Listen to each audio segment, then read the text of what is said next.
오늘 본문의 말씀으로 부활신앙이라는 제목으로 말씀의 은혜를 함께 나누겠습니다. 죽어가는 남편을 붙들고 아내가 슬프게 울고 있습니다. 그러자 남편이 아내를 보고 빙그레 웃으면서 이렇게 말했습니다. 여보, 너무 슬퍼하지 마시오. 당신도 곧 죽을 텐데 뭘.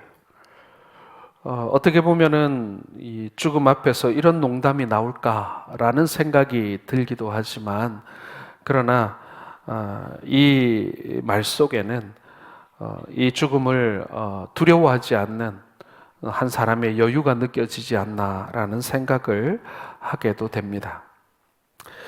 일찍 죽으나 늦게 죽느냐, 이것이 문제이지 사람은 누구나 다 죽습니다. 이 세상에 죽지 않는 사람 한 사람도 없습니다. 부자도, 가난한 사람도, 지식이 많은 사람도, 지식이 없는 사람도 결국에는 다 죽습니다. 그러므로 문제는 죽음의 문제가 아니라 죽음 그 다음이 문제라는 것입니다. 죽음이 끝이라고 생각하는 사람에게는 죽음이 종착역이겠습니다마는, 이 세상의 많은 사람들은 죽음이 끝이 아니라고 믿고 있습니다.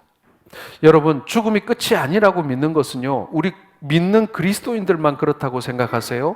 그렇지 않습니다, 여러분. 믿지 않는 사람들도요, 죽음 이후에 또 다른 무엇인가가 있다라고 믿는 사람들이 생각보다 굉장히 많습니다. 독일의 철학자 괴테는 내 인생의 최고의 날은 모태에서 태어난 날도 아니고 사랑하는 여인과 결혼식을 올린 날도 아니다. 생명의 주 부활의 주님을 만난 날이 바로 그 날이다 라는 말을 했습니다. 다시 말해서 우리가 부활의 사건, 하나님의 이 기적적인 이 역사적인 사건을 우리가 알지 못한다면 사실 우리는 인생을 헛살았다, 이렇게 정의할 수밖에 없다라는 것이죠. 오늘 본문의 배경은 예수님께서 십자가에 못 박히신 후에 운명하셨습니다. 안식일에 예수님의 그 죽음을 십자가에 매달아 둘 수가 없어서 아리마대 요셉이 부랴부랴 빌라도에게 청하여 자신을 위해서 예비해 두었던 새 무덤에 예수님을 장사하게 됩니다. 유대인들은 혹시 제자들이 무덤에서 시체를 훔쳐갈까봐 큰 돌로 막고 그 돌을 임봉하고 그리고 파수꾼까지 세워두었습니다. 그런데 무덤에 큰 지진이 일어나고 주의 천사가 하늘로부터 내려와 무덤의 돌을 굴려 놓습니다. 그래서 여인들이 무덤에 도착했을 때 벌써 무덤의 돌은 옮겨졌고 예수님의 시신은 사라진 상태였습니다. 여인들은 두렵고 떨렸습니다. 어찌할 바를 모르고 있을 때 천사가 알려주는 말이 있습니다. 어찌하여 살아있는 자를 죽은 자 가운데서 찾느냐. 천사가 여인들에게 이 예수님의 부활의 소식을 전하자 이제서야 여인들은 달려가 제자들에게 이 소식을 전하게 됩니다. 부활의 기쁜 소식, 이 소식은 부활절에만 듣는 소식이 아닙니다. 1년 365일 우리에게 모두 기쁜 소식입니다. 그래서 여러분, 오늘 이 본문의 말씀을 통해서 우리가 이 부활의 소식을 듣고 우리의 이 부활 신앙에 대해서 다시 한번 점검해보고 그리고 새롭게 하는 그러한 시간이 되기를 소원합니다. 첫 번째, 여러분, 우리가 믿는 이 부활 신앙은요, 두려워하지 않는 신앙입니다. 자, 4절과 5절을 같이 읽겠습니다. 이로 인하여 근심할 때에 문득 찬란한 옷을 입은 두 사람이 곁에 섰는지라. 여자들이 두려워 얼굴을 땅에 대니 두 사람이 이르되 어찌하여 살아있는 자를 죽은 자 가운데서 찾느냐.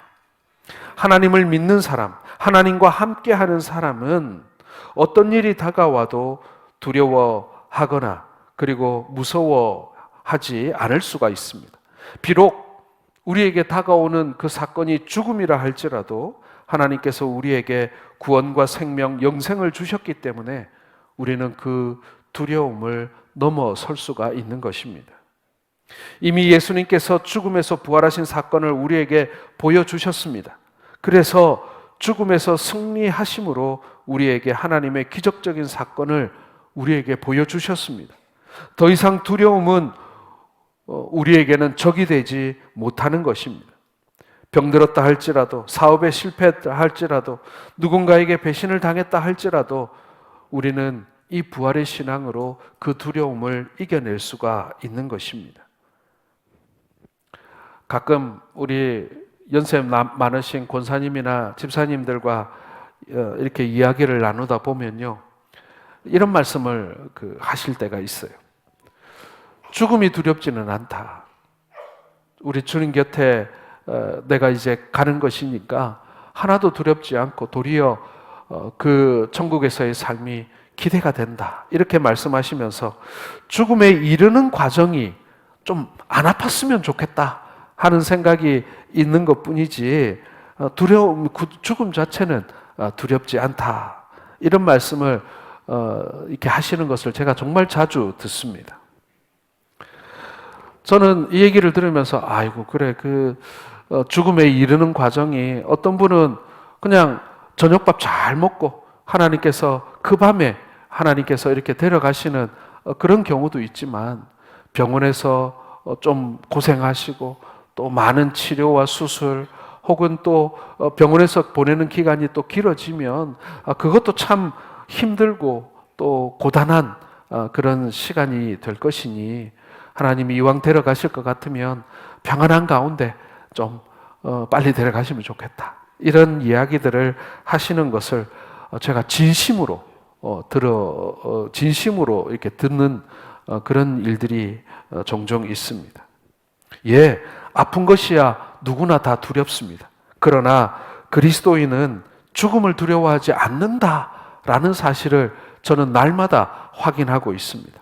그리고 그런 고백을 하는 우리 권사님들, 집사님들이 너무나도 존경스럽습니다. 그분들에게는요, 죽음에 대한 어떤 두려움이 요만큼도 보이지 않아요. 병원 가서 아픈 거는 좀 두려워하시오. 그러나 죽음을 두려워하지 않는 거예요. 저는 이것이 우리 그리스도인들의 저력이고 신앙이고 그리고 믿음이라고 생각을 합니다. 시편 27편 1절에 함께 읽겠습니다. 여호와는 나의 빛이요 나의 구원이시니 내가 누구를 두려워하리요.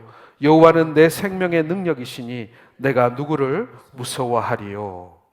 다윗은 하나님이 함께 하심으로 두려워할 필요도 없고 무서워할 필요도 없다라고 고백하고 있습니다.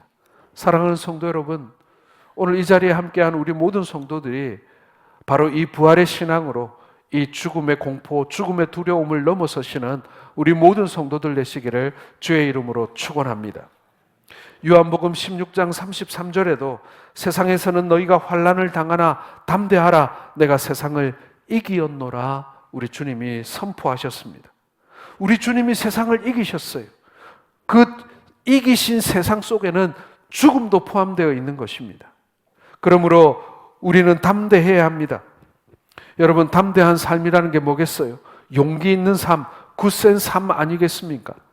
우리 모든 성도들이 이 부활의 신앙으로 용기 있는 삶, 그리고 굳센 신앙을 갖게 되기를 주의 이름으로 축원합니다. 오늘날 우리는 수많은 공포 속에 살고 있지 않습니까? 북한의 핵의 공포가 있습니다. 북한의 핵 공포 때문에 상주에 사드 미사일 포대를 배치하지 않았습니까? 그런데 그 사드 미사일 한 발이 여러분 얼마냐면요, 한 발에 110억이에요. 미사일 한 발에 말이죠. 그렇게 비싸더라고요. 미사일 발사 버튼 한번 꼭 누르면은 하늘로 110억이 날아가서 팡 하고 터지는 것입니다. 그래도 불안합니다. 그래서 패트리어트 미사일이라는 걸 또 갖다 놓고요. 우리나라에 또 천궁이라는 미사일을 또 갖다 놨습니다. 이 패트리엇 미사일은 한 발에 15억짜리예요. 그렇게 3중, 4중의 그 미사일 방어망을 우리가 만들어 놨습니다. 왜요? 그 북한의 핵미사일이 우리가 두렵기 때문에 그런 것입니다. 그래도 여전히 우리는 불안합니다. 많이 쏘면 어떡하냐? 그거 다 막을 수 있냐? 그리고 옆에서 위에서 쏘는 게 아니라 옆에서 뒤에서 쏘면 어떻게 할 거냐? 우리는 그런 두려움을 가지고 살아가고 있습니다. 세상의 어떤 미사일 방어 체제도 우리를 안심시킬 수는 없는 것 같습니다. 여러분, 우리에게 이 두려움을 물리칠 수 있는 진정한 도움은 바로 우리 하나님을 믿는 믿음임을 여러분 믿으시길 바랍니다. 미국 존 홉킨스 대학의 의과대학의 교수이고 의사인 에드워드 포도스키라는 그런 유명한 의사가 있습니다. 이 사람은 하루에도 수많은 환자를 진찰하고 치료하고 또 거의 매일 수술을 한다고 합니다. 이렇게 많은 환자들을 수술하고 치료하다 보니까 이 환자들이 퇴원하는 모습을 보면 이 환자가 다시 안 찾아올 환자인지 아니면 다시 찾아올 환자인지를 대략 이렇게 맞출 수가 있게 되었다고 합니다. 그래서 그걸 어떻게 할 수 있느냐고 물었더니 수술을 하고 퇴원을 할 때 마음의 기쁨과 자신감을 가지고 퇴원하는 환자는 틀림없이 낫더라는 것입니다. 그러나 또 재발하면 어떻게 하고 이러다가 그냥 죽으면 어떻게 하고 근심과 걱정과 염려를 가지고 퇴원하는 사람들은 거의 70% 이상 다시 병이 재발해서 찾아오더라는 그런 얘기를 하고 있습니다. 똑같은 환경, 똑같은 의사에게 수술을 받아도 마음의 평강이 있고 기쁨이 있고 자신감이 있고 감사가 있는 사람은 병이 낫더라는 것입니다.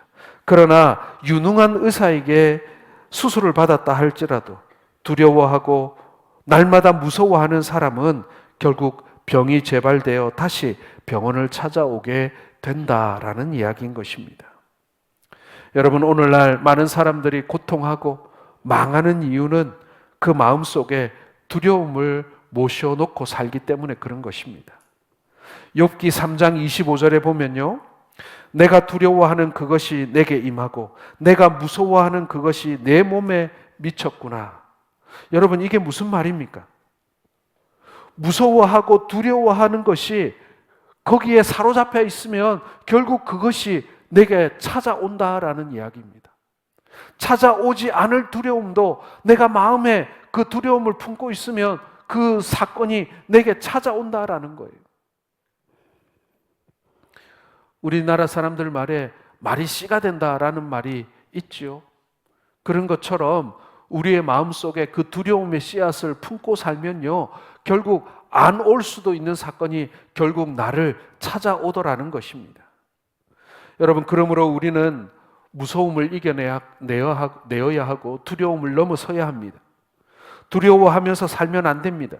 십자가에 돌아가시고 부활하신 예수 그리스도의 구원이 있는 한 하나님께서 나를 복 주시고 그 복을 약속해 주시고 보장해 주시는 한 우리는 결코 두려워하거나 무서워할 필요가 없다라는 것입니다. 여러분, 부활신앙은 두려워하지 않는 것입니다. 아니, 두려움을 극복하고 넘어서는 것입니다. 살쾡이가 높은 나무에 있는 다람쥐를 잡는 방법이 있습니다. 살쾡이가 나무 꼭대기에 있는 다람쥐를 쫓아갈 필요가 없습니다. 이 살쾡이도 나무를 잘 탑니다. 그러나 다람쥐만큼은 못합니다. 밑에서 무슨 큰 소리를 내는 것도 아닙니다. 요란한 동작을 하는 것도 아닙니다. 단지 살쾡이는 나무 밑에서 다람쥐를 뚫어져라 쳐다본다고 합니다. 계속 쳐다보고 있으면 다람쥐가 두리번 하다가 살쾡이하고 눈이 마주치게 되는데 그 다음부터 이 다람쥐가 꼼짝하지 못하게 된다고 합니다. 벌벌 떨다가 한참을 그렇게 벌벌 떨다 보면 신경이 마비되고 근육이 마비되고 그러다가 자기도 모르게 스스로 땅바닥에 툭 떨어지게 된다고 합니다. 그러면 이 살쾡이가 다람쥐를 잡아먹게 되는 것이죠. 다람쥐는 얼마든지 도망칠 수도 있고 그대로 나무 위에 붙어 있기만 해도 살 수 있음에도 불구하고 이 살쾡이와 눈이 마주치는 순간 두려움 때문에 몸이 마비되고 그대로 떨어져 버리는 것입니다. 사랑하는 성도 여러분, 우리가 두려움을 느끼지 않을 수는 없습니다. 그러나 두려움과 눈 마주치지 마시기 바랍니다. 그것을 오래 품고 계시지 마시기 바랍니다. 그것을 부정하시기 바랍니다. 예수의 능력으로 그 두려움을 꾸짖으시기 바랍니다. 쫓아내셔야 됩니다. 그래야만 우리가 그 두려움에 먹히지 않는 것입니다. 두려움을 날마다 묵상하는 분들이 있습니다. 오지도 않은 일을 걱정하고 아직 일어나지도 않은 일 때문에 걱정하고 두려워하면서 그것을 매일매일 묵상하는 분들이 있어요. 그러면 어떻게 되냐면요, 결국에는 찾아오지도 않은 그 사건이, 그 일이, 그 두려움이 여러분들을 잡아먹어버리고 마는 것입니다. 하나님의 말씀을 깨닫고 진리 가운데 거하게 되면 죽음조차도 한 길로 왔다가 7길로 도망가는 것을 믿으시길 바랍니다. 오늘 부활의 소식을 들은 여러분들 절대로 두려워하지 마시고 무서워하지 마시고 부활하신 주님의 이름으로 이겨내시기를 주님의 이름으로 축원합니다. 두 번째로 여러분, 이 부활의 신앙은요, 말 그대로 다시 살아나는 신앙입니다. 5절과 6절 상반절을 같이 읽어보겠습니다. 시작. 여자들이 두려워 얼굴을 땅에 대니 두 사람이 이르되 어찌하여 살아있는 자를 죽은 자 가운데서 찾느냐? 여기 계시지 않고 살아나셨느니라. 여기서 여러분, 살아났다라는 말씀은요, 하나님께서 살리셨다라는 것을 의미하는 것입니다. 불의에 대항해서 의가 나타났고 부도덕에 대항하여 의가 드러나게 되고 병들어 누운 사람이 벌떡 일어나고 병고침을 받는 것을 말하는 것입니다. 죽음에서 부활하는 것을 말하는 것이에요. 여러분, 우리가 스스로 살아나지 못한다 하더라도 하나님께서 역사하시면 살아날 수 있는 줄 믿으시길 바랍니다. 죽은 자도 살려주시고 망한 자도 흥하게 하십니다. 병든 자도 주께서 고쳐주십니다. 예수께서 생명으로 부활로 기적으로 우리 가운데 역사해 주시는 것입니다. 그러므로 여러분, 우리가 믿는 이 기독교 신앙은 이 부활의 신앙이다, 이렇게 한마디로 정의할 수도 있는 것입니다. 그러므로 여러분, 우리가 죽을 것을 묵상할 것이 아니라 날마다 살 것을 묵상하시기 바랍니다. 영국의 종교개혁자 존 녹스는 그리스도 안에서 살라, 그러면 죽음도 두려워할 필요가 없다라고 말했습니다. 우리가 항상 살 것을 묵상하고 생명을 묵상하고 살 때에 우리에게서 생명이 넘쳐나고, 그리고 하나님의 그 생명력이 우리 가운데 충만하게 될 줄로 믿으시길 바랍니다. 독일의 유명한 신학자이자 목사였던 존 회퍼가 나치에 의해서 처형당하게 되었습니다. 그런데 이 존 회퍼 목사님과 함께 감방에 있었던 영국군 장교가 그 존 회퍼 목사님의 이 처형당하던 날을 이렇게 증언했습니다. 1945년 4월 8일에 이 보네퍼 목사님이 이 나치에 의해서 처형당하게 되는데요. 보네퍼 목사님이 이 끌려 나가는 것을 보자 이 영국군 장교가 목사님이 이제 마지막이군요, 안녕히 가십시오라고 인사를 했다고 합니다. 그러자 보네퍼 목사님이 얼굴에 평화로운 미소를 띄우면서 이렇게 고백하고 떠났다고 합니다. 마지막이라니요, 내 인생은 끝이 아니라 이제 시작입니다. 이렇게 말하면서 형장으로 끌려갔다고 합니다. 이 영국군 장교는 나는 어려서부터 교회에 다녔지만 그 순간 그때서야 비로소 산 믿음을 보았다, 이렇게 그날을 회상하고 있습니다. 부활주일이 되다 보니까 많은 목사님들, 장로님들, 그리고 우리 아는 성도들이 이 부활절 소식을 이 카드로 만들어서 이 스마트폰으로 이렇게 카톡으로 많이 주고받습니다. 어느 한 목사님이 저에게 이 문자를 하나 보냈는데요, 이 문자의 내용이 이거였습니다. 예수님은 끝을 선택하셨고 우리는 시작을 선물 받았습니다. 이 짧은 문장이 이 곱씹어 보면 볼수록 참 저에게 감동이 되는 것을 느꼈습니다. 예수님은 끝을 선택하셨지만 우리는 그로 말미암아 시작을 선물 받았다. 사랑하는 성도 여러분, 이 땅 가운데서의 생이 끝나는 것이 결코 끝이 아니라 우리에게는 새로운 시작임을 믿으시길 바랍니다. 왜요? 부활신앙은 다시 살아나는 신앙이기 때문에 그렇습니다. 오늘 이 기쁨으로, 이 소망으로 이 부활절을 맞이하시는 우리 성도들 되시기를 바랍니다. 세 번째로 여러분, 부활신앙은요, 말씀을 기억하는 신앙입니다. 자, 6절 하반절에서 8절까지 같이 읽어보겠습니다. 갈릴리에 계실 때에 너희에게 어떻게 말씀하셨는지를 기억하라. 이르시기를 인자가 죄인의 손에 넘겨져 십자가에 못 박히고 제3일에 다시 살아나야 하리라 하셨느니라. 한데 그들이 예수님의 말씀을 기억하고, 자, 우리는 하나님의 말씀을 듣고 잃어버리지 말고 기억해야 됩니다. 무슨 말씀을 하셨는지, 성경에 무슨 말씀이 기록되었는지 여러분 기억하라 라고 하신 이 말씀을 여러분 붙드시길 바랍니다. 예수님께서는 이미 자신이 죽음에서 부활하실 것을 여러 번 제자들에게 말씀하셨습니다. 그럼에도 불구하고 제자들은 듣기는 하였으나 그것을 망각하고 있었습니다. 잊어먹고 있었습니다. 기억하지 못했습니다. 그래서 예수님의 죽음에 대해서 두려워하고 불안해하고 떨었던 것입니다. 마태복음 12장에 서기관과 바리새인들이 표적을 보여달라고 했을 때 예수님께서 요나의 표적밖에 보일 것이 없다고 하시고, 요나가 밤낮 사흘을 큰 물속이 뱃속에 있었던 것과 같이 인자도 밤낮 사흘을 땅속에 있게 될 것이라고 말씀하셨습니다. 예수님의 부활에 관한 말씀을 그렇게 해주신 거예요.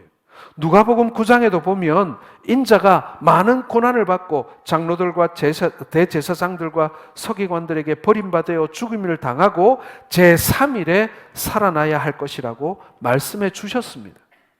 요한복음 2장에도 예수님께서 6월절 예루살렘 성전에서 그 성전을 정화하신 이후에 너희가 이 성전을 헐라 내가 사흘 만에 일으키리라 말씀하셨어요.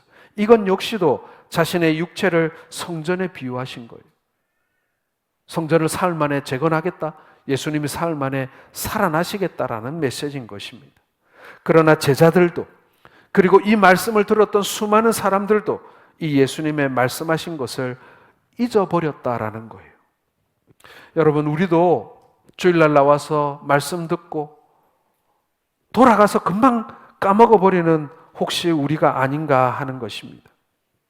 하나님의 복도 잊어버리고 하나님의 능력도 잊어버리고 하나님의 살아계심도 잊어버리고 여전히 세상이 주는 근심과 걱정과 불안과 괴로움과 공포에 우리는 살아가고 있지는 않는가 하는 것입니다.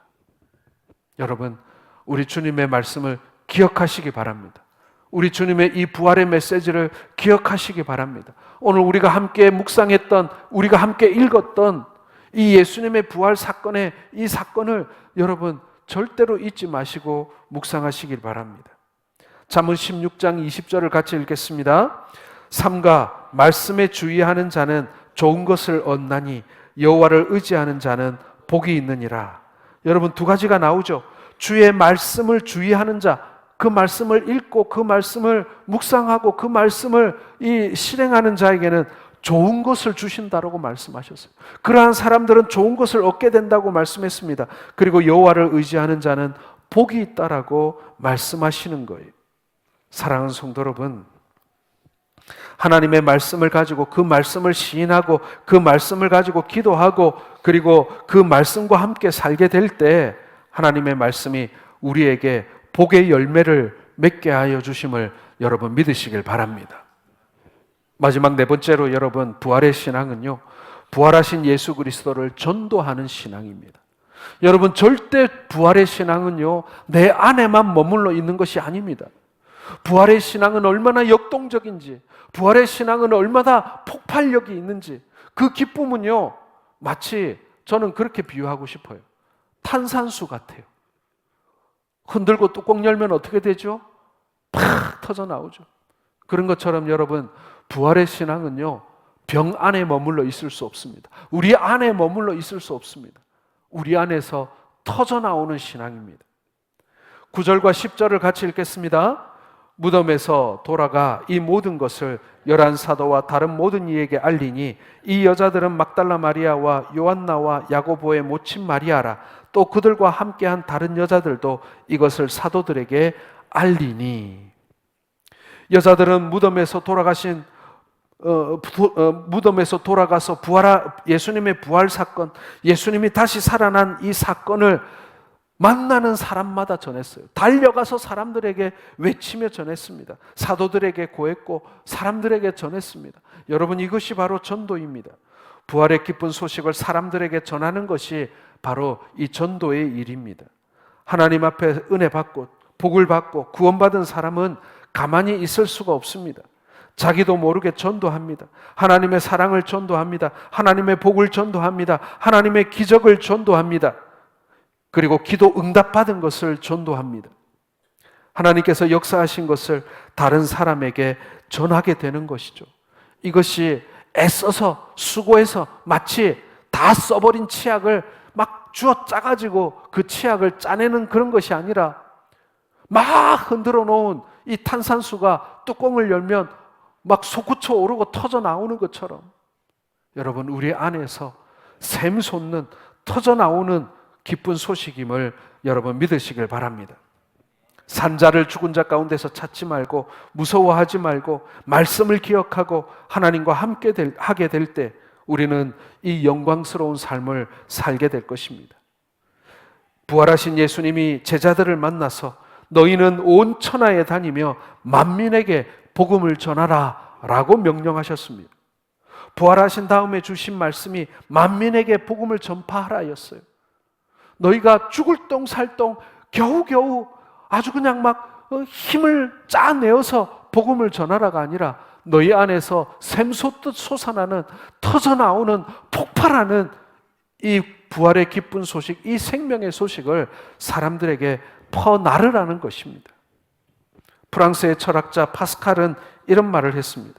만일 예수님의 부활의 사건이 거짓말이라면 예수님의 제자들이 왜 모두 다 순교하면서까지 복음을 전파했겠는가? 죽음을 두려워하지 않고 순교를 두려워하지 않고 자신 안에서 터져나오는 이 부활의 예수님의 소식, 이 말씀을 어떻게 그들은 숨지는 그날까지, 그 순간까지 전할 수 있었겠는가 하는 것입니다. 여러분, 이 철학자의 말을 곰곰이 생각해 보십시오. 부활 사건이 거짓말이었다면 왜 초대교회의 수많은 사람들이 그 거짓에 속아 목숨을 바치고 가혹한 핍박과 박해를 받으면서 끝까지 전도했겠습니까? 여러분, 초대교회는요, 지금 우리와 환경이 달랐어요. 물론 엄청난 핍박이 있는 그런 상황이기도 했지만 여러분, 초대교회 안에는요, 예수님의 십자가 사건과 예수님의 부활의 사건과 예수님의 승천하신 그 장면을 목격한 목격자들이 있었습니다. 사도들이 그것을 보았고요. 그리고 많은 사람들이 그것을 목격했고요. 그것을 사람들에게 증언하고 가르쳤단 말이에요. 그러니까 사람들이 그것을 믿고 기꺼이 순교할 수 있었던 것입니다. 그리고 그 순교자들의 가르침을 우리가 물려받은 거예요. 오늘 이 자리에 있는 우리 모두는요, 바로 그 사도들의 증언, 그리고 그 예수님의 그 십자가와 부활 사건을 목격한 그 증인들의 그 가르침을 우리가 고스란히 물려받은 것입니다. 그들의 증언을 우리가 물려받은 거예요. 우리가 그 사건을 지금까지 듣고 우리가 물려받을 수 있었던 것은 부활의 그 사건을 직접 목격한 사람들이 있었기 때문에 그렇습니다. 진실이고 사실이기 때문에 그런 것입니다. 목숨을 바칠 만큼 의미 있는 사실이기 때문에 그런 것입니다. 사랑하는 성도 여러분, 우리도 이 믿음을 전해야 합니다. 우리도 사도들에게 물려받은 이 사도적 진리, 이 사도들이 전한 이 말씀을 우리도 다른 사람들에게, 우리도 우리의 자녀들과 우리의 자손들에게 전해야 할 줄로 믿습니다. 여러분, 부활신앙은 두려워하지 않는 신앙입니다. 부활신앙은 다시 살아나는 신앙입니다. 부활신앙은 하나님의 말씀을 기억하는 신앙입니다. 그리고 부활신앙은 전도하는 신앙입니다. 여러분, 이 부활신앙을 가지고 세상을 이기고 죄를 이기고 죽음을 이기고 우리 예수님처럼 그 생명의 부활을 경험하는 우리 모든 성도들 되시기를 주님의 이름으로 축원합니다.